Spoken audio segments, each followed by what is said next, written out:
हाय, आप सभी का पढ़ो और सीखो में स्वागत है।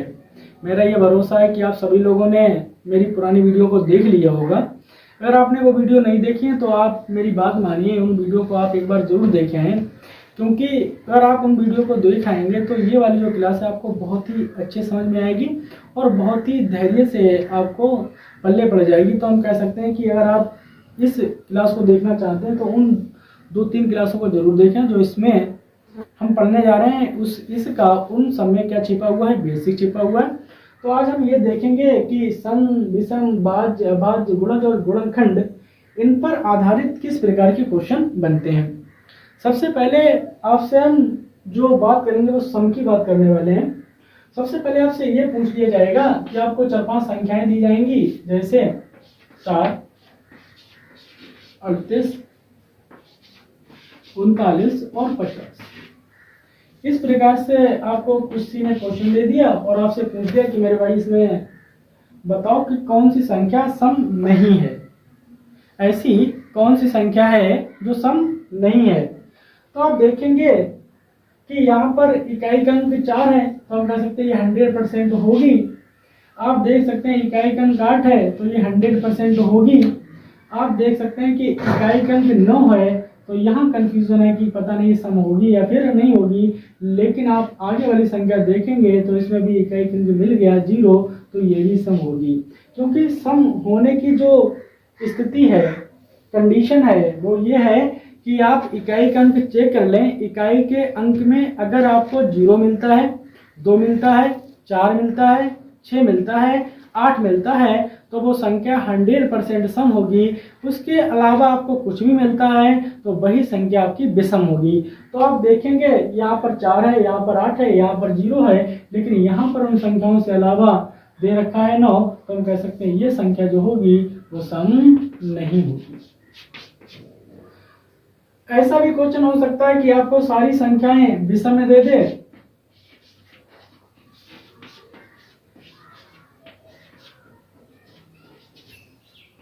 और फिर आपसे ये पूछ ले कि इसमें से मेरे भाई मुझे ये बताइए कौन सी सम संख्या है। तो आप देखेंगे यहाँ पर इकाई का अंक 9, ये तो सम हो नहीं सकती। इकाई का अंक 1, ये तो सम हो नहीं सकती। इकाई का अंक 4, लड्डू फूट गए आपके मन में, तो आपने देखा कि यही संख्या हमारे पास जो होगी वो सम होगी। आप देखेंगे इकाई का अंक 1, तो ये भी हमारे पास जो संख्या होगी वो हम कह सकते हैं डायरेक्टली कि ये संख्या सम नहीं होगी। तो आप देखेंगे कि सम संख्या पर यही क्वेश्चन बनते हैं कि कौन सी संख्या सम होगी, कौन सी नहीं होगी। उसके साथ साथ ऐसे भी क्वेश्चन बन जाते हैं, जैसे कोई आपसे बोला गया कि मेरे भाई आपको मैंने 3 संख्याएं दी, आपको मैंने 3 संख्याएं दी, जिसमें से 2 संख्याएं आपकी जो होंगी वो सम होंगी और एक संख्या आपकी विषम होगी। 2 संख्याएं आपकी सम होंगी और एक संख्या आपकी कैसी होगी, विषम होगी। हो सकता है कोई आपको ऐसी भी संख्या दे दे जो आप कहे कि 2 संख्याएं आपकी विषम होंगी और एक संख्या सम होगी। तो हम पहले क्वेश्चन बनाते हैं कि अगर आपको कोई 2 संख्या देता है, पहले मानकर चलते हैं उसने 2 विषम संख्याएं दे दी, 9 प्लस के 11, और एक मानकर चलते हैं उसने सम दे दी। फिर दूसरा क्वेश्चन इसी प्रकार के लिए लेते हैं, 13 प्लस का 19 प्लस का 8। तीसरा क्वेश्चन और ले लेते हैं इसी प्रकार का, 14 प्लस का 11 और प्लस का 17। तो आप देखेंगे यहाँ पर हमारे पास जो यहाँ पर 2 संख्याएं विषम है, 2 संख्याएं विषम है और 2 संख्याएं विषम है। एक संख्या सम है, एक संख्या सम है और एक संख्या सम है। कोई तुमको 3 संख्याएं देता है, 2 संख्याएं विषम हो, एक संख्या सम हो, उन तीनों का योग सम आएगा या तो फिर विषम आएगा। इस प्रकार के क्वेश्चन आपसे पूछ लिए जाते हैं। तो हम कह सकते हैं कि हमारे पास अभी मुझे ये अनुभव नहीं है कि 2 संख्याएं हमारे पास विषम हो, एक संख्या सम हो, तो वो सम होगी या तो फिर विषम होगी। हम चेक कर लेते हैं मेरे भाई। आप देखेंगे 6 और 11, 6, 11, 17, 17 और 9 जो हमारे पास होते हैं वो होते हैं 26। तो आप देखेंगे यहाँ पर हमारे पास 26 जो आती है वो सम की कंडीशन में आता है, तो हम कह सकते हैं ये संख्या विषम नहीं होगी। हम ये चेक कर लेते हैं भाई 19, 13 और 18 को, तो आप 19, 13 और 8 को, तो आप देखेंगे 19, 13, 32 32 और 8 40। 40 जो है वो सम है, क्योंकि विषम नहीं होगी, इकाई का अंक 0 है। फिर हम देखते हैं इसको जोड़कर, तो आप देखेंगे 14 और 11 25, 25 और 10 35, 35 7 42। तो हम कह सकते हैं कि ये भी संख्या जो होगी वो सम होगी, विषम नहीं होगी। इन तीनों क्वेश्चनों को देखकर मुझे लगता है कि अगर आपको कोई भी दो संख्याएं किस प्रकार की देता है, विषम, और एक संख्या सम देता है, फिर आपसे कहता है इन तीनों को जोड़कर मुझे बताइए कि इनका जो योग आएगा वो विषम संख्या आएगा या सम संख्या, तो आप उसे डायरेक्टली बोल सकते हैं कि ऐसी कंडीशन में 100% जो संख्या मेरे पास बनेगी वो एक सम के रूप में बनेगी। किसके रूप में बनेगी? सम के रूप में बनेगी। अब हम एक क्वेश्चन ऐसा देख लेते हैं जिसमें दो संख्याएं सम होंगी और एक संख्या विषम होगी। चेक कर लेते हैं। जैसे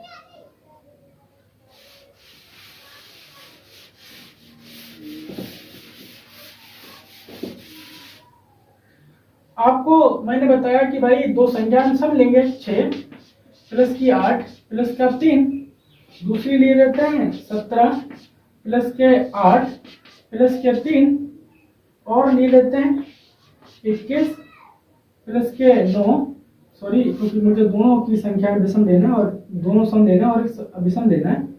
तो आप देखेंगे 10 और 20, 3 क्वेश्चन उसमें भी लिए थे, 3 क्वेश्चन इसमें भी ले लेते हैं। इन तीनों में आपको ऐड करना है, मतलब इन तीनों को जोड़ना है, फिर देखना है कि ये सम होगी या तो फिर विषम होगी। सम और इधर मेरे भाई विषम। अब आप देखेंगे 8 6 15, सॉरी 8 6 14, 14 और 3 17, 17 बेटा हमेशा ही जो होता है वो सब विषम होता है। आप देखेंगे 17 3 20, 20 और 8 28, तो हम कह सकते हैं कि यहाँ पर एक संख्या हमारे पास दोनों की दोनों विषम हो गई है, हम यहाँ सम लेना चाहेंगे। तो आप देखेंगे 8 और 6 14, 14 और जो हमारे पास 14 और 17 होंगे 31, तो हम कह सकते हैं जो 31 होगा वो 100% विषम होगा। आप इसे जोड़ेंगे तो 20 10 30, 30 और 21 51, और जो 51 होगा वो विषम की कंडीशन में आएगा। तो आप देख सकते हैं कि यहाँ पर भी विषम, यहाँ पर भी विषम और यहाँ पर भी विषम। इन तीनों क्वेश्चनों को करने के बाद मुझे लगता है कि अगर आपको दो संख्याएं सम दी जाती हैं, दो संख्याएं सम दी जाती हैं, दो संख्याएं अगर आपको सम दे दी जाएं और एक आपको विषम दे दी जाए, फिर आपसे पूछा इन तीनों संख्याओं का योग करने पर मुझे जो संख्या प्राप्त होगी वो सम प्राप्त होगी या तो विषम, तो आप डायरेक्टली बोल सकते हैं कि मुझे जो संख्या प्राप्त होने वाली है वो एक विषम संख्या प्राप्त होगी। तो हम कह सकते हैं कि अब आपको पता लग गया होगा कि अगर हम दो संख्याएं सम लेते हैं एक विषम लेते हैं तो विषम आने वाली है, अगर दो संख्याएं विषम लेंगे और तीसरी संख्या सम लेंगे तो 100% जो योग आएगा वो एक सम आने वाला है। तो आप देख सकते हैं कि इस प्रकार के भी क्वेश्चन आपसे पूछे जाएंगे। हम इसके साथ साथ और क्वेश्चन पूछते हैं कि सम और क्या क्या पूछता है। जैसे आपसे कोई पूछ लेगा कि सबसे छोटी सम संख्या बताइए, सबसे छोटी सम संख्या बताइए जो पूर्ण ही संख्या में हो, क्योंकि हमने बताया है आपको जो पूर्ण संख्या स्टार्ट होती है वो 0 से स्टार्ट होती है और अनंत तक जाती है। तो अगर आपसे कोई ये पूछता है कि पूर्ण संख्या में सबसे छोटी संख्या बताइए, तो आप पूर्ण संख्या लिखेंगे 0 1 2 3 और 4 5 और डैश डैश डैश। अब आपसे कोई ये पूछता है इन संख्याओं में मुझे सबसे, इन संख्याओं में या तो पूर्ण संख्याओं में सबसे छोटी सम संख्या बताइए, या तो आपसे ये पूछ ले कि धनात्मक पूर्ण संख्या में सबसे छोटी संख्या बताइए। धनात्मक का मतलब होता है सभी संख्याएं प्लस में हो, कोई भी संख्या माइनस में ना हो। तो हम कह सकते हैं कि आप यहाँ पर देखेंगे कि सम का जो कंडीशन है, जो स्थिति, वो ये बताता है कि आपको इकाई का अंक 0 मिलना चाहिए, 2 मिलना चाहिए, 4 मिलना चाहिए, 6 8, तभी वो संख्या सम होगी। आप देखेंगे यहाँ पर इकाई का अंक मुझे भाई जो मिलता है वो कैसा मिलता है 0, लेकिन मेरे भाई 0 ना तो सम होता है ना तो ये विषम होता है। अब आप देखेंगे इकाई अंक मुझे क्या मिल गया, क्योंकि भाई इसलिए 0 का कोई वैल्यू नहीं होता। 0 के अगर आप बाई साइड में कोई एक प्राकृतिक संख्या लगाएंगे तभी उसका मान होगा ना, वरना उस संख्या का कोई मान नहीं होगा। तो मैंने आपको बताया कि अगर आप इकाई अंक देखेंगे 1, तो 1 किसी भी संख्या में इकाई अंक आपको 1 मिल जाता है, वो संख्या सम नहीं हो सकती, वो तो विषम होगी। अब आप देखेंगे 2, जैसे ही आपको इकाई अंक 2 मिला तो इसे आप 2 से विभाजित करेंगे, 2 एकम 2, तो हम कह सकते हैं कि ये तो विभाजित हो गई। जब यही विभाजित हो गई तो सबसे छोटी जो संख्या होगी वो 2 ही होगी। तो अगर आपसे कोई ये पूछता है कि सबसे पूर्ण संख्याओं में सबसे छोटी सम संख्या बताइए, तो 2 होगी। अब इसके साथ साथ आपसे ये पूछ लिया जाता है कि पूर्ण संख्या में सबसे छोटी विषम संख्या बताइए, तो हम कह सकते हैं सबसे छोटी विषम संख्या होगी वो 1 होगी।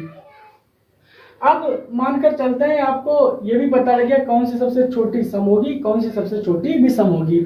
अगर कोई आपसे ये पूछ लेता है कि आप सबसे छोटी भाज्य संख्या बताइए, सबसे छोटी भाज्य संख्या बताइए, तो हम 4-5 नंबर लेते हैं कि कौन सी सबसे छोटी भाज्य संख्या होगी। जैसे मैंने आपको 1 दिया, मैंने आपको 2 दिया, मैंने आपको 3 दिया, मैंने आपको 4 दिया, ये हो गए। सबसे पहले हम 1 को देखते हैं कि ये भाज्य है या फिर नहीं। तो मैंने आपको कल वाली क्लास में बताया था, एक संख्या है हमारे पास, ना तो ये भाज्य होगी ना अभाज्य, क्योंकि इसके अलग अलग गुणनखंड नहीं है, तो इसलिए ये संख्या भाज्य नहीं होगी। अगर ये समझ में नहीं आया तो इससे बैक वाली वीडियो देख लो, उसमें अच्छी तरीके से मैंने बता रखा है। आप 2 को देखें तो मैंने बताया कि जो 2 संख्या है ना, वो 2 संख्या के फैक्टर करने के बाद मुझे पता लगेगा कि भाज्य या तो फिर अभाज्य। आप देखेंगे 2 के गुणनखंड करके तो हम कह सकते हैं ये संख्या 1 से कटेगी और ये संख्या स्वयं अपने आप 2 से कट जाएगी। अब आप देखेंगे ये संख्या 1 से भी कटती है और 2 से भी, और 2 और ऐसी कोई भी संख्या नहीं है जो इसको और विभाजित कर दे। तो हम कह सकते हैं कि इसके मात्र 2 गुणनखंड हैं, लेकिन भाज्य जो कंडीशन है, भाज्य होने की जो कंडीशन है, वो ये कहती है कि अगर आपके पास कोई भी संख्या हो उसके 2 से अधिक गुणनखंड हो, 2 से अधिक गुणनखंड हो, वो भी अलग अलग हो, तब वो जाकर संख्या जो कहलाएगी, तब जाकर भाज्य कहलाती है। तो आप देखेंगे हमारे पास 2, तो 1 और 2, तो ये संख्या हमारे पास भाज्य नहीं होगी, तो हम कह सकते हैं ये सबसे छोटी भी भाज्य नहीं हो सकती। हम देखते हैं 3 को, 3 भाई 1 से विभाजित होती है और स्वयं से विभाजित होती है, इसके भी कोई तीसरा गुणनखंड नहीं है। 2 तो हैं, अलग अलग हैं, लेकिन मैंने बताया भाज्य होने की कंडीशन ये है कि 2 से अधिक गुणनखंड हो, वो भी अलग अलग हो। तो आप देखेंगे 2 से अधिक नहीं है, लेकिन 2 तो हैं, अलग अलग हैं, 2 से अधिक नहीं है, इसलिए ये सबसे छोटी भाज्य संख्या नहीं हो सकती है। अब आप 4 को देखें, इसका गुणनखंड 1 होगा, इसका गुणनखंड 2 होगा, इसका गुणनखंड 4 होगा। तो आप देख सकते हैं कि इसमें 2 से अधिक गुणनखंड मुझे मिल गए। इसमें 2 से अधिक गुणनखंड के साथ साथ इसमें 3 के तीनों गुणनखंड अलग अलग मिल गए। तो हम कह सकते हैं कि जो सबसे छोटी जो संख्या भाज्य होगी वो 4 होगी। तो अगर आपसे कोई पूछता है सबसे छोटी भाज्य संख्या मुझे बताइए, तो आप डायरेक्टली उससे बोल सकते हैं मेरे भाई 4 होगी। लेकिन अगर आपसे कोई ये पूछता है सबसे छोटी अभाज्य संख्या बताइए, सबसे छोटी अभाज्य संख्या बताइए, तो मैंने आपको बताया कि आप सबसे छोटी अभाज्य संख्या देखेंगे तो 2 है, क्योंकि इसके 2 गुणनखंड हैं और 2 के दोनों अलग अलग हैं। तो सबसे छोटी जो अभाज्य संख्या हुई वो 2 हुई, तो सबसे छोटी भाज्य संख्या हुई वो मेरे भाई 4 हुई। अब हम देखते हैं गुणज के क्वेश्चन किस प्रकार से बनते हैं। तो गुणज के क्वेश्चन कुछ खास नहीं बनते हैं, बस तो आपको 2-3 संख्याएं दे दी जाएंगी। 2-3 संख्याएं देने के बाद आपसे ये बोल दिया जाएगा कि आप मुझे इसमें ये बताइए कि कौन सी संख्या ऐसी है जो, तो इसमें कुछ क्वेश्चन खास नहीं होंगे। गुणज का मतलब ये कोई संख्या आपको दे दी जाएगी, आपसे पूछ लिया जाएगा इसके मुझे 2 गुणज बताइए, इसके मुझे 3 गुणज बताइए, इसके मुझे 4 गुणज बताइए। तो आपको मानकर चलते हैं किसी ने 5 दे दिया और आपसे पूछ लिया कि इसके मुझे 4 गुणज बताइए। तो मैंने आपको बताया था कि गुणज का मतलब होता है किसी भी संख्या का पहाड़ा पढ़ना। तो आप पहाड़ा पढ़ेंगे तो 5 एकम 5, 5 दूनी 10, 5 तिरियां 15, 5 चौक 20, 5 25, 5 छक्का 30। इसी प्रकार से आपको किसी ने 5 दिए तो आप उसे 10 बता सकते हैं, 20 बता सकते हैं। आप पहाड़ ही पढ़ते चले जाएं और आपको इसके 5 के गुणज प्राप्त होते रहेंगे। तो हम कह सकते हैं आपको उसने 4 पूछे तो 1 2 3 3 4, तो आप 5 6, तो आपने 6 बता दिए। लेकिन क्वेश्चन यहाँ पर नहीं खत्म होता, इससे क्वेश्चन एक और थोड़ा सा कठिन बनता है। क्वेश्चन ये पूछ लिया जाता है कि आप मुझे एक संख्या देगा, आपसे कहेगा कि आप मुझे जो 70 है ना, 70, इसके जो 70 है ना, इस 5 दे देगा और आपसे पूछेगा। तो एक क्वेश्चन एक ऐसा भी बनता है जो थोड़ा सा कठिन है। तो एक क्वेश्चन ऐसा भी बनता है जो थोड़ा सा कठिन है। वो कैसा बनता है वो देखें आप। आपसे कोई एक संख्या दे देगा, जैसे मानकर चलते हैं आपको उसने 7 संख्या दे दी। फिर आपसे कहेगा कि मेरे भाई इसमें आप मुझे ये बताइए कि 7 के वो सभी गुणज लिखिए जो 70 से कम हो। 7 के वो सभी गुणज लिखिए जो 70 से कम हो। तो आप देखेंगे 7 का गुणज 7 होता है, फिर एक 14 होता है, फिर एक 21 होता है, फिर एक 28 होता है, फिर एक 35 होता है, फिर एक 42 होता है, फिर एक 49 होता है, फिर एक 56 होता है, फिर एक 63 होता है और एक 70 होता है। अब उसने कंडीशन लगा रखी है। कंडीशन क्या लगा रखी है? कंडीशन उसने ये लगा रखी है कि जो भी 7 के गुणज होंगे वो 70 से कम की काउंटिंग मुझे करना है, 70 को नहीं काउंटिंग करना है। तो आप देखेंगे 1 2 3 4 5 6 7 8 और एक 9। तो हम कह सकते हैं कि अगर 7 से कोई अगर आपसे ये पूछता है कि 7 जो दे रखा है, 7 के मुझे वो सभी गुणज बताइए 70 से कम हो, तो उनकी संख्या कितनी बैठने वाली है? 7 बैठने वाली है। और आपको ऐसे नहीं करना तो आप करें क्या, 7 लें, आप देखेंगे कि हमारे पास 70 है ना, 70 से कम होना चाहिए। तो आप 70 ना लिखें, आइए कम कर दें उसे 69। अब इसे 7 से भाग देंगे तो हम कह सकते हैं 7 नेम 63।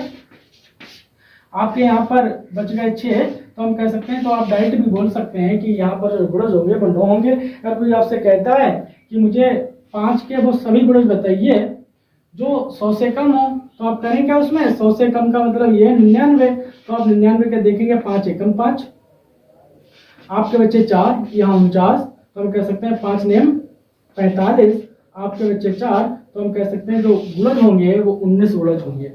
तो हम डायरेक्टली ये बोल सकते हैं कि अगर आपसे कोई ये बोलता है कि उस संख्या देकर कि आप मुझे उस संख्या के सभी गुणज बताइए कितने होंगे, लेकिन उस संख्या से कम, तो जो संख्या आपको दे रखी है उसमें से एक आप कम कर दें, और जैसे ही आप एक उसमें से कम करेंगे तो आपको पता लग जाएगा उस संख्या के कितने गुणज होंगे। अब हम पहुंचने वाले हैं गुणनखंड की तरफ। गुणनखंड क्या कहता है इसकी बात कर लेते हैं। आपसे कोई ये संख्या देगा और आपसे ये पूछ लेगा कि आप मुझे इसके सभी गुणज बताइए। मतलब आपको कोई संख्या देगा और आपसे कहेगा इसके सभी मुझे गुणनखंड बताइए। जैसे 7 दे दिया, तो 7 का भाई जो गुणनखंड होगा वो हम कह सकते हैं 1 होगा और स्वयं 7 होगा। इसके अलावा ऐसी कोई संख्या नहीं है जो इसको विभाजित कर दे। लेकिन अगर आपको किसी ने 15 दे दिया, फिर आपसे पूछा कि 15 के मुझे गुणज बताइए, तो आप कहेंगे 1, आप कहेंगे 3, आप कहेंगे 5, आप कहेंगे 15। भाई हम कह सकते हैं जो गुणनखंड होते हैं वो सिर्फ इस बात पर निर्भर करते हैं कि वो जो संख्या है वो किस किस के पहाड़े में आती है। जिसके पहाड़े में मेरे भाई आ जाएगी वही उसका गुणज हो जाएगा। तो आप देख सकते हैं कि जो उसके पहाड़े में आ जाएगा वो गुणनखंड हो जाएगा। तो हम कह सकते हैं कि 15 के जो गुणनखंड होंगे वो 1 होगा, 3 होगा, 5 होगा और 15 होगा। लेकिन हम कह सकते हैं इन सभी का ये वाला क्या होगा? गुणज होगा। लेकिन हम इसको अगर कहें इसका ये वाले सब क्या होंगे? गुणनखंड होंगे।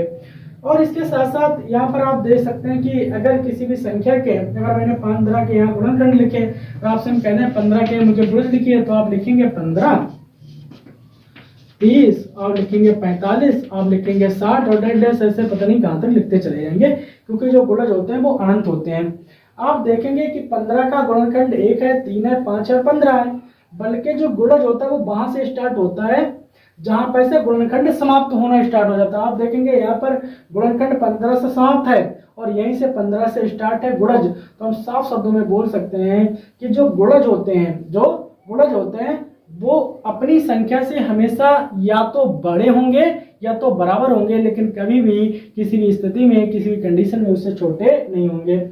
यहाँ आप देखेंगे कि 15 जो हमारे पास दे रखे हैं मेरे भाई, 15 जो अगर आपसे किसी ने गुणनखंड पूछे तो 15 के वो सभी गुणनखंड उससे कम होंगे। क्या होंगे? उससे कम होंगे, उसके बराबर होंगे, लेकिन कभी भी कोई सी भी संख्या का गुणनखंड उस संख्या से ज्यादा नहीं हो सकते हैं।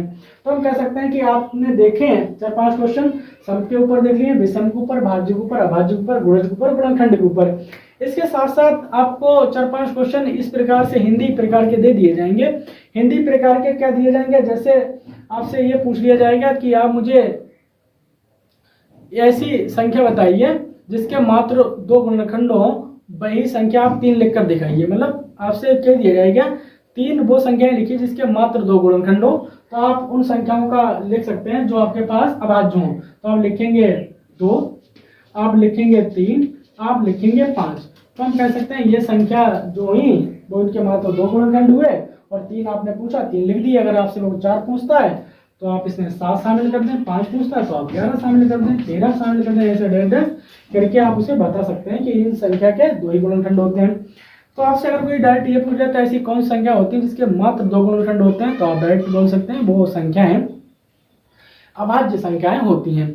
आपसे कोई ये देता है कि आप उस संख्या के नाम बताइए जिसके 2 से अधिक गुणनखंड हो, वो भी अलग अलग हो, तो आप डायरेक्ट बोल सकते हैं कि वो संख्याएं भाज्य संख्याएं कहलाती हैं। और उसके साथ साथ हिंदी वाले जो क्वेश्चन बनते हैं वो ये पूछ लिया जाएगा कि क्या हम कह सकते हैं कि आप सबसे पहले आपको ऐसी संख्या दे दी जाएगी, आपसे ये पूछ लिया जाएगा अभाज्य संख्याओं के कोई गुणनखंड नहीं होता है। भाई पहले अगर आपसे कोई ये पूछ ले कि अभाज्य संख्याओं के क्या कोई गुणनखंड नहीं होते हैं, अभाज्य संख्याओं के कोई गुणनखंड नहीं होते हैं, तो हम कह सकते हैं ये गलत है, क्योंकि अभाज्य संख्याएं 2 हैं, आप देखेंगे 5 हैं, आप देखेंगे 7 है, तो इसका गुणनखंड तो भाई 1 भी है और 2 भी है। आप देखेंगे इसका गुणनखंड 1 भी है और 5 भी है, इसका गुणनखंड 1 भी है और इसका गुणनखंड 7 भी है। तो ये कहना गलत है। कोई अगर आपसे पूछता है कि अभाज्य संख्याओं के क्या कोई गुणनखंड नहीं होंगे, तो मेरे भाई होते हैं, तो वो बात जो आपको बोल रहा है वो असत्य है। इसके साथ साथ और जैसे एक क्वेश्चन और है, आपसे ये पूछ लिया जाएगा सभी सम संख्याएं क्या भाज्य संख्याएं होती हैं, सभी सम संख्याएं क्या भाज्य संख्याएं होती हैं। तो हम लिखे लेते हैं पहले 4-5 सम संख्याएं, उसके बाद देखेंगे सभी सम संख्याएं क्या भाज्य संख्याएं होती हैं या नहीं होती हैं। अभी कैसे बता दें होती हैं या नहीं होती हैं। तो आप लिखेंगे सबसे पहले सम को 2 लिखेंगे, आप 4 लिखेंगे और आप 8 लिखेंगे और आप 10 को लिख लें। ये भी सम है, ये भी सम है, ये भी सम है और ये भी सम है। हम यहाँ पर ये चेक करने वाले हैं कि क्या सभी सम संख्याएं भाज्य संख्याएं मतलब भाज्य संख्याएं होती हैं। तो आप देखेंगे इस संख्या का जो गुणनखंड होते हैं 1 और 2, इस संख्या का 1, 2 और 4, इसका जो आप देखेंगे 1, 2, 4 और 8, इसका आप देखेंगे 1, 2, 5 और 10। तो हम कह सकते हैं कि भाज्य संख्या वो कहलाती है जिसके 2 से अधिक गुणनखंड हो। तो 2 से अधिक है, ये तो भाज्य है, ये भी भाज्य है, ये भी भाज्य है। तो हम कह सकते हैं ये तो तीनों संख्याएं सम हैं। इसके साथ साथ ये भी संख्या सम है, लेकिन यहाँ पर यह बात पूछी क्या सभी सम संख्याएं अभाज्य संख्या मतलब भाज्य संख्याएं होती हैं, क्या सभी सम संख्याएं अभाज्य संख्या होती हैं। तो आप कह सकते हैं नहीं, क्योंकि हम तो आपसे पूछा जाएगा कि इसमें जो सम संख्याएं हैं वो क्या सभी भाज्य संख्याएं होती हैं। तो आप कह सकते हैं नहीं, क्योंकि ये देखेंगे आप है तो सम संख्या लेकिन है कैसी अभाज्य। तो हम ये कह सकते हैं कि सभी सम संख्याएं भाज्य संख्याएं नहीं होती हैं। तो अब और एक आध क्वेश्चन,